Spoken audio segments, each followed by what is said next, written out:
Hola, buenas tardes. Vamos a continuar con la segunda parte de la clase de la ABO número 3 con respecto al estudio del esqueleto apendicular y osteoarticular en pequeños animales. Vamos a subir la clase.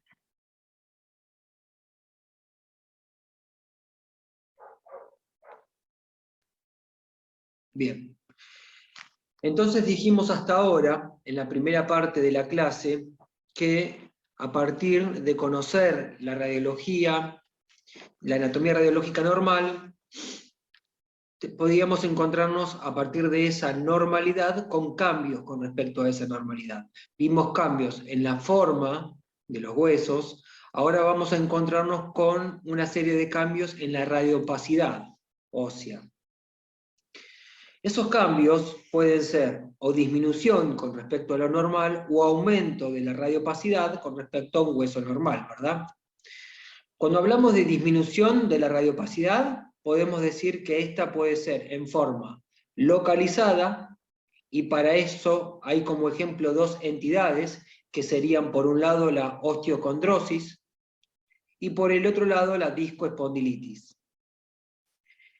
Y cuando la disminución de la radiopacidad es generalizada, nos vamos a encontrar con casos de enfermedad metabólica o enfermedad nutricional.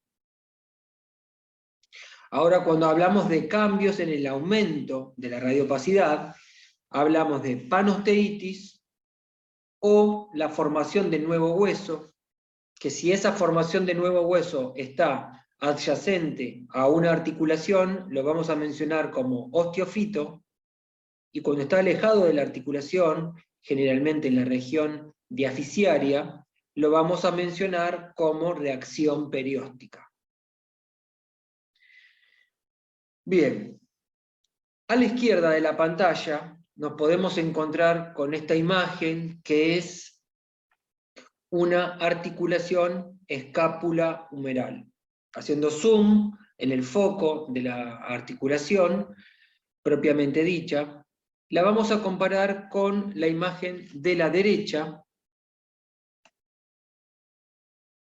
y vamos a ver que en esta radiografía, con respecto a esta que es normal, esta tiene un defecto en el borde caudal de la cabeza humeral. Este defecto es una falta de osificación circunscripta, entonces lo vamos a mencionar como un cambio de radiopacidad circunscripta, localizada. Esta falla es una falla en la mineralización del cartílago articular, que al no calcificarse en forma correcta como el resto de la superficie, se desprende nuevamente este cartílago y al estar suelto en la articulación se vuelve a mineralizar y forma esta línea radiolúcida que es un ratón articular. Esta entidad se conoce como osteocondrosis de la cabeza humeral. Esta es una alteración que ocurre en animales de razas grandes y gigantes. Son animales que tienen un crecimiento muy rápido y habitualmente lo podemos encontrar en el periodo de edad de 5 a 10 meses de edad.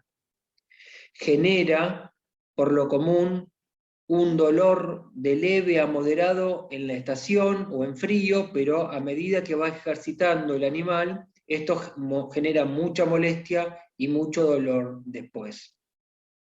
Entonces, el nombre de esta patología es osteocondrosis, ¿sí?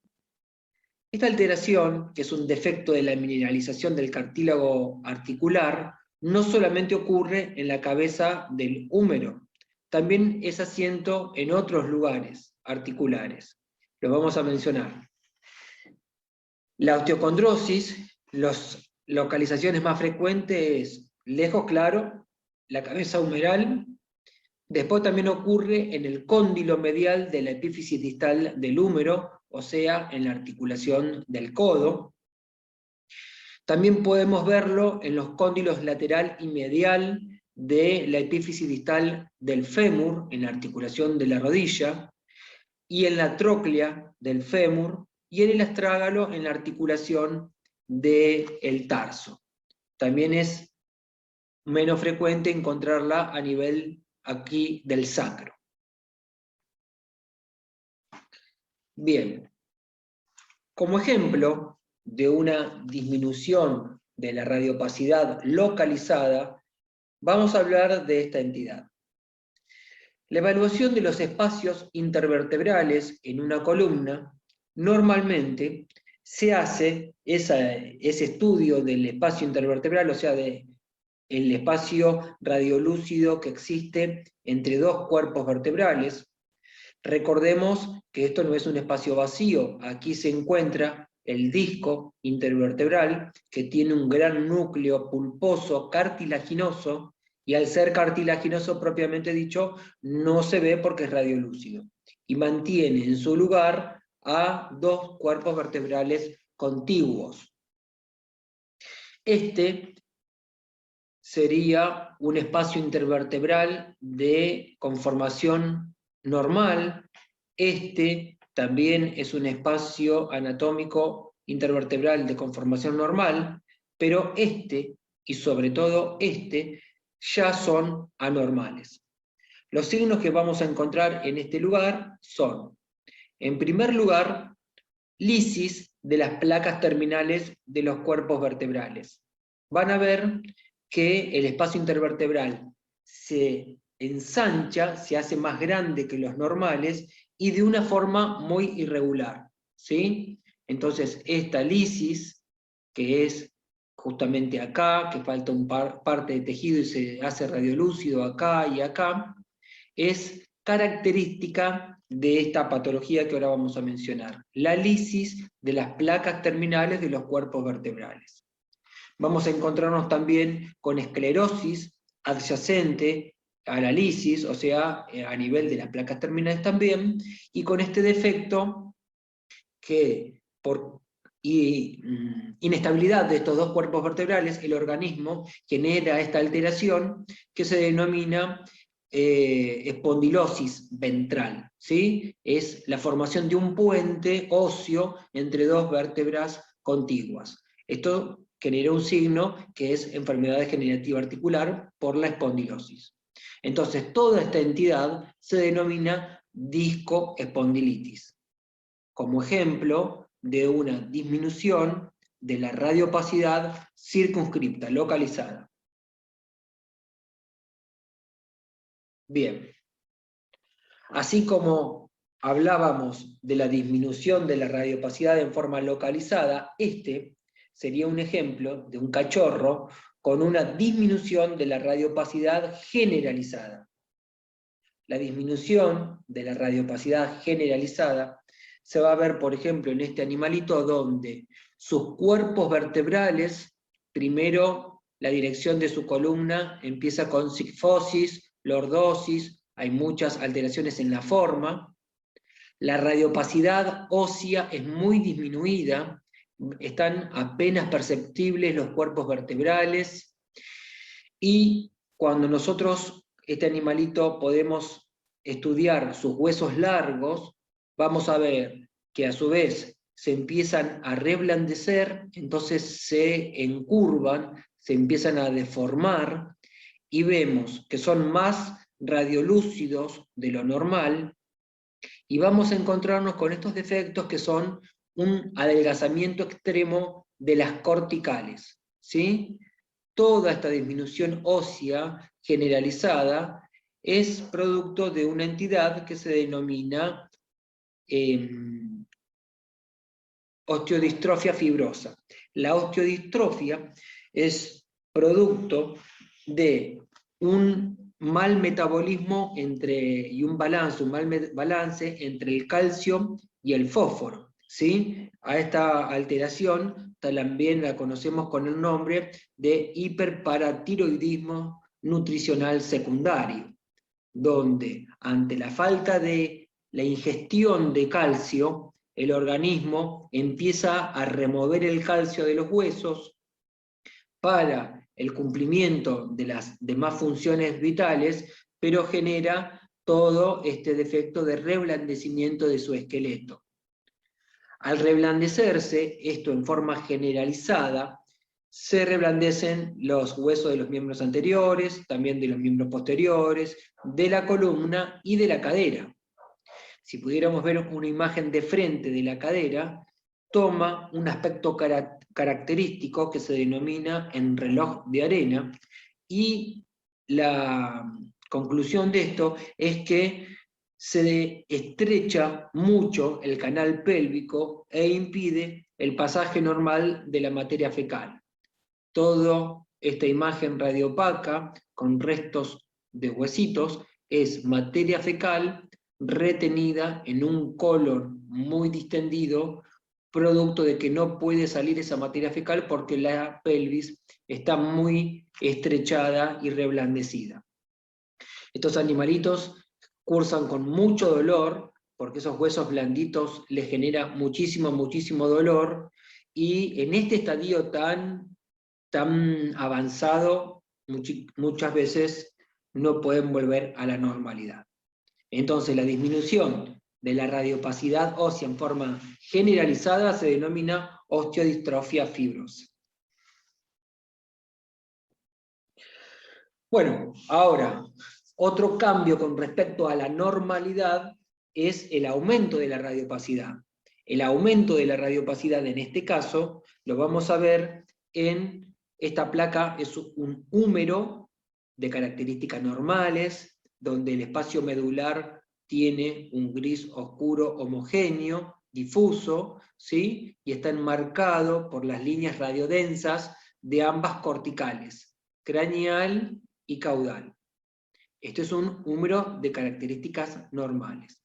En cambio, este otro hueso, de este animalito, empieza a tener radiopacidades difusas, moteadas en el espacio medular del hueso, y a veces ocurren algunos cambios, también acá no es muy perceptible, en las corticales.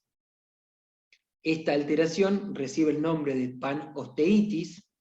También es una enfermedad autolimitante en animales de talla grande.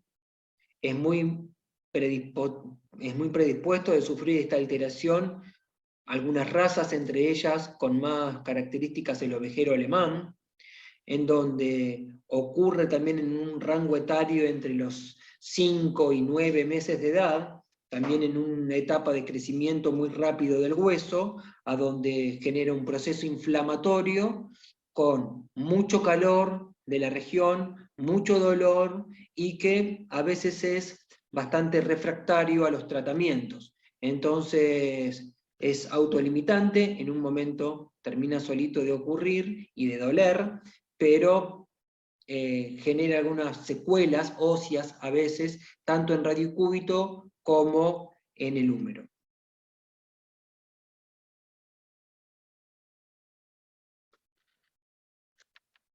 Como aumento de la radiopacidad,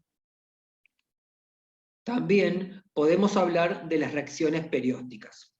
Las reacciones periósticas es un crecimiento óseo a partir de las corticales de los huesos largos, como en este caso, y normalmente tenemos, en base a las reacciones periósticas, dos grandes grupos, ¿sí? En este caso, de la derecha de la pantalla, donde tienen las flechas blancas, nos podemos encontrar con una reacción en empalizada, o sea, son todas espículas cortas, homogéneas, con un dibujo que a nosotros nos da la sensación de una situación de alteración benigna. Esta reacción perióstica en emparejada de espículas cortas, homogéneas y parejas, muchas veces tiene que ver con una reacción del hueso a una entidad inflamatoria, tiene que ver a una entidad infecciosa. Muchas veces estas espículas cortas y así en empalizada las vemos en infecciones óseas, o sea, en la osteomielitis. Otro ejemplo de reacción perióstica es como esta imagen de la izquierda. a donde vamos a encontrarnos con un hueso más desdibujado, vamos a encontrarnos con espículas más largas, más heterogéneas, con un dibujo más irregular y más tumefacción de tejidos blandos, y entonces estas reacciones periósticas de espículas más largas y desordenadas muchas veces es producto de una lesión más agresiva. Y esas lesiones más agresivas ya las podemos enmarcar en o una lesión o infecciosa, una osteomielitis más agresiva, o si no, el primer diagnóstico diferencial de estos casos es una lesión neoplásica. Entonces, como aumento de la radiopacidad generalizada, localizada en este punto, es la reacción perióstica.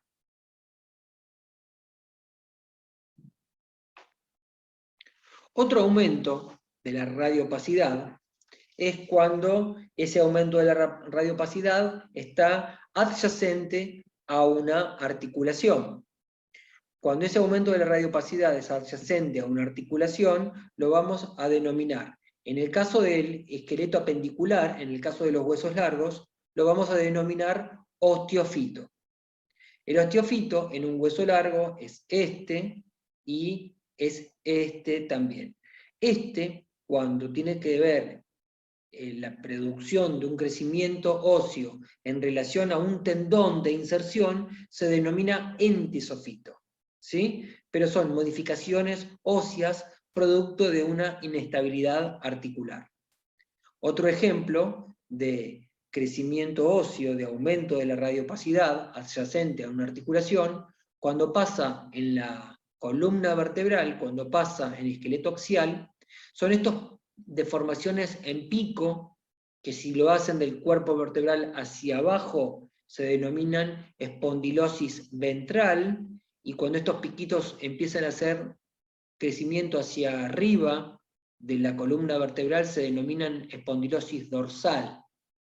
Estas espondilosis muchas veces es en forma incipiente, como por ejemplo acá, y acá ya empiezan a ser más graves y se denomina espondilosis ventral deformante. El pico de un cuerpo vertebral con el pico del otro se unen y forman un puente. Esto habla de una alteración en el disco intervertebral y por lo tanto de una inestabilidad de esos cuerpos vertebrales. La inestabilidad del cuerpo vertebral se denomina listesis vertebral. Esos son los puntos de localización de este tipo de aumento radiopaco localizado. Bueno, espero que no ir muy rápido, espero que no sea mucha información de golpe, pero la idea es poder llevar adelante este estudio con respecto a las diferentes alteraciones que nos vamos a ir encontrando. Entonces siempre lo que nosotros tenemos que acordarnos es que sabiendo una anatomía radiológica normal, después nos vamos a poder plantar en qué tipo de cambio